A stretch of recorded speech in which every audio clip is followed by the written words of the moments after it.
নমস্কার বন্ধুরা, Bhadreswar study centre চ্যানেলে তোমাদের স্বাগতম। আজকের ভিডিওটা প্রত্যেক প্রার্থীদের কিন্তু দেখা উচিত, কারণ খুবই গুরুত্বপূর্ণ টপিকগুলো নিয়ে কিন্তু এই ভিডিওটা হচ্ছে, যেখানে তোমাদের জিডিএসের রেজাল্ট মানে ফার্স্ট মেরিট লিস্ট কিন্তু প্রকাশিত হয়ে গেছে, যেখানে তোমাদের কিছু প্রশ্ন এসছে এবং অনেকেরই এটা কিন্তু অনেক জায়গায় কিন্তু এই প্রশ্নগুলো উঠে আসছে, যেটা হচ্ছে জিডিএসের 2024-এর যে রেজাল্ট প্রকাশিত হয়েছে, এই রেজাল্টে কি সত্যি কোনো দুর্নীতি হয়েছে, এই ব্যাপারটা জানবে। দ্বিতীয় সেটি হচ্ছে সেকেন্ড মেরিট লিস্ট কত তারিখে মানে প্রকাশিত হবে। তৃতীয় সেটি হচ্ছে 11টি সার্কেলের কিন্তু এখনও পর্যন্ত রেজাল্ট প্রকাশিত করেনি, মানে ফার্স্ট মেরিট লিস্ট কিন্তু আসেনি, তো সেগুলো তোমাদের কবে বেরোতে পারে সে ব্যাপারটা জানবে। এবং চতুর্থ যে টপিকটা সেটি হচ্ছে হাই কাট অফ কোথায় এবং লো কাট অফ কোথায়, কোন কোন ডিভিশনে, তো সেই ব্যাপারটাও তোমাদের ডিটেলসে বলবো। ভিডিওটা কিন্তু খুব গুরুত্বপূর্ণ ভিডিও, কারণ তোমরা জানো যেসব ইম্পর্টেন্ট টপিকগুলো থাকে সেগুলোই কিন্তু আমি আমার চ্যানেলের মাধ্যমে কভার করার চেষ্টা করি। তো প্লিজ চ্যানেলটাকে তার জন্য সাবস্ক্রাইব করে বেল আইকন অল করে রাখবে। তো চলো মূল ভিডিওতে চলে যাচ্ছি। তো বন্ধুরা, আমি পিডিএফটা ওপেন করে নিয়েছি। এখানে তোমরা দেখতে পাচ্ছ যে বিভিন্ন কিন্তু তোমাদের ডিভিশনে, আমি যদি আন্দামান নিকোবর ডিভিশনে যদি দেখি, তো দেখো এখানে কিন্তু প্রথমেই যেটা নজর আসছে, ইউআর ক্যান্ডিডেট 100, এসটি ক্যান্ডিডেট 100, ঠিক আছে। তারপরে কিছু তো 99 তো আছেই, 99 আছে, 98 আছে, তারপরে এখানেও দেখো কত 100 আছে, ঠিক আছে। ইউআর ক্যান্ডিডেট 100 আছে। এগুলো ওয়েস্ট বেঙ্গলের মতো জায়গায়, মানে ওয়েস্ট বেঙ্গলের মতো সার্কেলে বিভিন্ন ডিভিশনে এখানে কিন্তু 100 আছে। এটা কিন্তু আগের 2023-এও কিন্তু আমরা দেখেছি এবং 2024-এ যেন বেশি দেখতে পাচ্ছি। এই 100 কী করে হয়, সবথেকে বড় প্রশ্ন। এটা কিন্তু ফার্স্ট লিস্ট আমার চেক করতে গিয়েও কিন্তু আমি অনেকবার দেখেছি এবং এটা নিয়ে কিন্তু আমি বলেওছি যে এটা কি করে পসিবল, ঠিক না, এটা কি করে পসিবল। তো দেখো এগুলোর ব্যাপারে সদুত্তর আমি দেব পরবর্তী আমি জায়গায় আমি দিচ্ছি। তো আর আগে তোমাদের দেখিয়ে দিচ্ছি কতগুলো লিস্টে কতগুলো তোমাদের 100 আছে, সেগুলো আমি তোমাদের দেখাচ্ছি। দেখো বারুইপুর ডিভিশনে এখানেও 100, ঠিক আছে। অর্থাৎ প্রত্যেকটা ডিভিশনে কিন্তু যখনই যেখানে যেটা প্রকাশিত হয়েছে সেই ডিভিশনেরগুলোতেই কিন্তু তুমি 100 কিন্তু লক্ষ্য করতে পারবে। দেখো বীরভূম ডিভিশন, এখানেও তোমরা এসসি ক্যান্ডিডেট দেখো 100, তারপরে ইউআর ক্যান্ডিডেট 99.4। এগুলোর কতটা সত্যতা আছে সেটা নিয়ে কিন্তু অনেক বড় কিন্তু প্রশ্ন আছে। আমি যদি আরেকটু স্ক্রল করে নামি, দেখো এখানে ইউআর ক্যান্ডিডেট এসসি এসটি, এই দেখো ইউআর ক্যান্ডিডেট উত্তর দিনাজপুর ডিভিশনে, তো দেখো এখানে 100 আছে। তারপরে হচ্ছে উত্তর দিনাজপুর ডিভিশন, ইউআর ক্যান্ডিডেট এখানেও 100 আছে। তো সবই কিন্তু এখানে বেশিরভাগ দেখো দেখা যাচ্ছে যেটা 100 মতো দেখা যাচ্ছে, ঠিক আছে। তো এটা তো গেল একটা ওয়েস্ট বেঙ্গলের। আমি এর পরবর্তী তোমাদের লিস্টটা দেখাচ্ছি। এর পরবর্তী লিস্টটা দেখলে তো তোমরা আরও বেশি অবাক হয়ে যাবে। দেখো সিকিমের দিকে যদি আমি যাই, সিকিমের দিকে দেখো ইউআর 100, তারপরে এখানে দেখো এখানেও সব 100, ঠিক আছে। আচ্ছা, এর পরবর্তী আরও কিছু আছে দেখতে পাচ্ছি। আচ্ছা এখানেও দেখো, এখানে হচ্ছে মুর্শিদাবাদ ডিভিশন, এখানেও দেখো কত 100। তো যদি খোঁজা হয় তো বেশিরভাগ কিন্তু 100 দেখতে পাওয়া যাচ্ছে, দেখো 100, ঠিক আছে। আচ্ছা পরবর্তী আমরা আরেকটা আমরা সার্কেলে চলে যাচ্ছি, সেখানে তোমাদের দেখাচ্ছি এবং সেটা দেখলে তো তোমরা আরও বেশি অবাক হয়ে যাবে। তো চলো পরবর্তী আমরা সার্কেলে পিডিএফটা ডাউনলোড করে নিচ্ছি। দেখতে পাচ্ছ যে পরবর্তী সার্কেলের যে পিডিএফটা আমি ডাউনলোড করে নিয়েছি, যেটা হচ্ছে অন্ধ্রপ্রদেশ সার্কেল লিস্ট 1। এটা দেখলে তোমরা আরও বেশি অবাক হয়ে যাবে। এখানে কিন্তু যতগুলো ডিভিশনের সবই কিন্তু 100, 99.33। দেখো দেখলে শুধু স্ক্রল করে আমি যদি নাবি, শুধু 100, এটা কি করে পসিবল, দেখো সব 100, এটা কি করে পসিবল হচ্ছে, দেখো সব 100, ঠিক আছে। একটা সার্কেলে প্রত্যেকটা ডিভিশনে কি করে এটা হয়, সব 100, প্রত্যেকটাতে কিন্তু সব 100 দেওয়া আছে, দেখো সব 100। এটা কি করে পসিবল হয়, আমি যদি স্ক্রল করে যদি আরও নাবি, দেখো সব 100।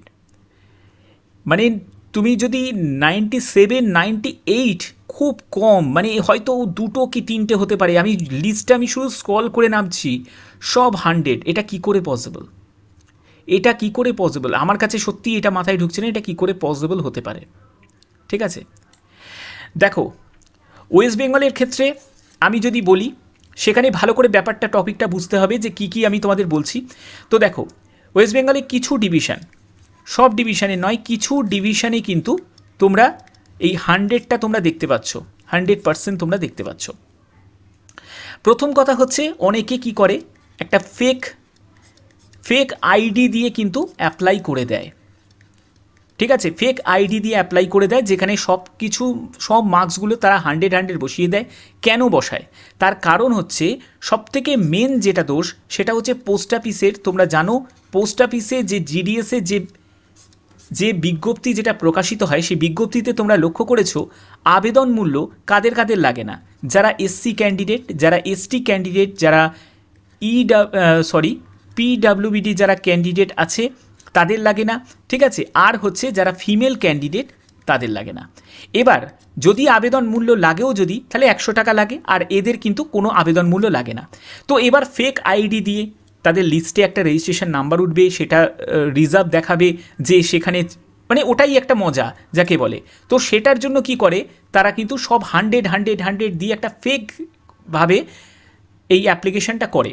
এবার মেন ব্যাপারটা, মেন টুইস্টটা কি, তার জন্যই আমি বারবার বলছি ফার্স্ট লিস্টের ওপর সম্পূর্ণ কিন্তু তোমাকে বিচার করলে চলবে না। পরবর্তী যেসব লিস্টগুলো, কিন্তু এতগুলো লিস্ট প্রকাশিত হওয়ার কারণটাই কিন্তু এটা, যে এতগুলো লিস্ট কেন প্রকাশিত হয়, এর কারণ হচ্ছে যে এই যে ক্যান্ডিডেট যারা 100 দিয়েছে, এরা যখনই ডিভির জন্য ডাক পাবে, এবার ডিভিতে আদৌ কিন্তু এরা প্রেজেন্ট থাকবে না। কেন প্রেজেন্ট থাকবে না? কারণ সেখানে তো তোমাদের অরিজিনাল ডকুমেন্টগুলো চেক হবে।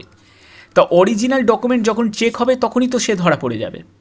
ঠিক আছে, তো এটা কিন্তু ব্যাপার আছে। এই কাট আপগুলো তোমার দেখার পরে, মানে যেগুলো তোমাদের 100 আছে কাট আপ, কিছু জায়গায় 100 আছে, কিছু ডিভিশনে 100 আছে, কিছু ডিভিশনে 98 আছে, কিছু ডিভিশনে হয়তো 99ও কিন্তু আছে, কিছু ডিভিশনে তোমাদের 97 আছে। তো এই সব কাট আপ দেখে তোমরা হয়তো অনেকেই হতাশ হয়ে পড়েছো, যে তোমরা ভাবছো যে আমাদের হয়তো কোনো লিস্টেই কিন্তু নাম আমাদের থাকবে না, মানে রেজিস্ট্রেশন নাম্বার আমাদের থাকবে না। তো এই ব্যাপারটা তোমাদের আগে আমি ক্লিয়ার করে দিই।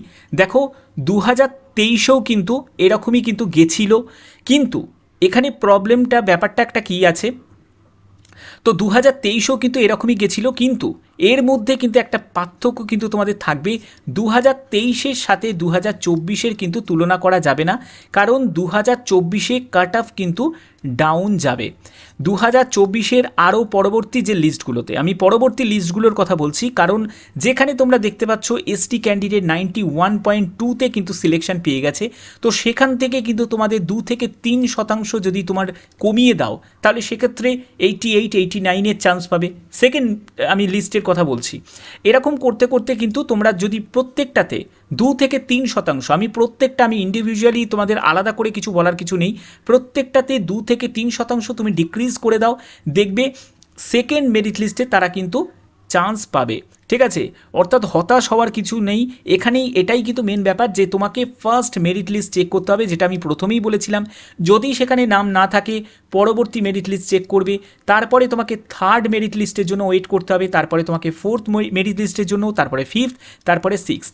তোমাদের 6টা মতো মেরিট লিস্ট কিন্তু প্রকাশিত হবেই, যেরকম 2023-এ যেরকম প্রকাশিত হয়েছিল। আমি বারবার বলছি 2024-এও কিন্তু সেম তোমাদের লিস্ট কিন্তু প্রকাশিত হবে। এখন তো মাত্র দেখো এখানে যে এতগুলো, যে তোমরা এই যে লিস্টটা তোমরা দেখতে পাচ্ছ, যে তোমাদের এই যে লিস্টটা তোমরা দেখছো, এই যে দাঁড়াও দেখাচ্ছি,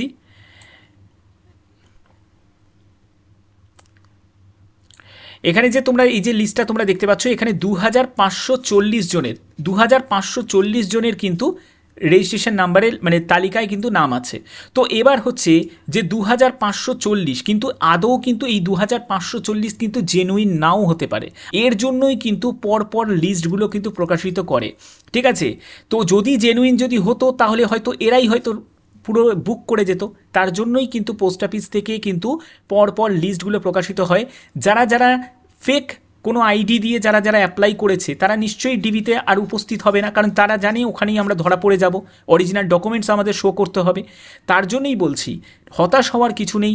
পরবর্তী লিস্টগুলো তোমরা চেক করো, সেই লিস্টগুলোতে নিশ্চয়ই তোমাদের কোনো না কোনো জায়গায় হয়তো তোমাদের নাম ঠিকই থাকবে, ঠিক আছে? তার জন্য এই ধৈর্যটা তোমাকে কিন্তু রাখতে হবে, তাছাড়া কিন্তু কিছুই তোমার করার নেই। কারণ এখানে যেহেতু দেখো, যদি লিখিত পরীক্ষাভাবে যদি এই রিক্রুটমেন্টটা করতো, আমার মনে হয় সব থেকে বেস্ট হতো। এরকম নাম্বারের ভিত্তিতে রিক্রুট করলে সেক্ষেত্রে সমস্যা কিন্তু হয়, ঠিক আছে? তো এখানে তোমরা দেখতে পাচ্ছ যে এখানে তোমাদের ফার্স্ট মেরিট লিস্ট তোমাদের কবে প্রকাশিত হয়েছে। ফার্স্ট মেরিট লিস্ট যেটা প্রকাশিত হয়েছে সেটা হচ্ছে তোমাদের 19শে আগস্ট তোমাদের ফার্স্ট মেরিট লিস্ট প্রকাশিত হয়েছে। তো এখানে যদি তুমি যদি মানে 2023-এর যদি ডেটাগুলোকে দেখো, যেখানে তোমাদের ফার্স্ট লিস্ট 6ই সেপ্টেম্বর প্রকাশিত হয়েছে, ঠিক আছে, এবং সেকেন্ড লিস্টের মধ্যে 29শে সেপ্টেম্বর প্রকাশিত হয়েছে, যার মধ্যে গ্যাপিংটা হচ্ছে 23 দিনের গ্যাপিং। অর্থাৎ তোমরা এখানের থেকে কিন্তু আন্দাজ করতে পারবে তোমাদের 19শে আগস্ট ফার্স্ট মেরিট লিস্ট প্রকাশিত হয়েছে, তাহলে সেকেন্ড মেরিট লিস্ট কবে প্রকাশিত হবে?